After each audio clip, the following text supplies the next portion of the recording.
আসসালামু আলাইকুম রহমতুল্লাহ। আশা করি সবাই ভালো আছেন। আলহামদুলিল্লাহ, আমিও অনেক ভালো আছি। প্রিয় চাকরি প্রত্যাশী বন্ধুরা, প্রাণী সম্পদ অধিদপ্তরের ক্যাশিয়ার পদের পরীক্ষা কোন পদ্ধতিতে হবে? সবার কাছে অনুরোধ থাকবে চ্যানেলটিকে সাবস্ক্রাইব করার জন্য। ইতিমধ্যে যারা সাবস্ক্রাইব করেছেন তাদেরকে অসংখ্য ধন্যবাদ।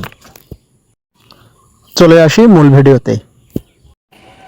প্রিয় চাকরি প্রত্যাশী বন্ধুরা, প্রাণী সম্পদ অধিদপ্তরের সকল পরীক্ষা এমসিকিউ আকারে হয়ে থাকে। এমসিকিউ প্রশ্ন থাকে 70টি, সময় হলো 1 ঘন্টা অথবা 1 ঘন্টা 30 মিনিট। আপনারা সবাই ভালোভাবে প্রস্তুতি নিয়ে থাকুন। আপনাদের পরীক্ষা 16 আগস্ট হওয়ার সম্ভাবনা রয়েছে।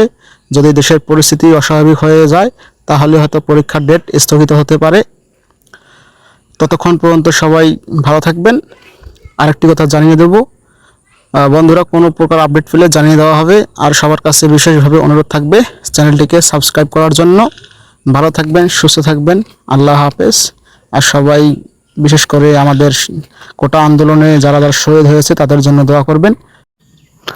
মহান রব যেন তাদেরকে ক্ষমা করে দেয়, তাদের ভুলগুলোকে ক্ষমা করে দেয়, তাদেরকে আমাদের জন্য কবুল করে নেয়। আমরা আরও দোয়া করব যারা এখনও আন্দোলনরত অবস্থায় আছে, আমরা যেন আমাদের দাবি আদায় করে নিতে পারি। সবাই আমরা তাদের জন্য দোয়া করব।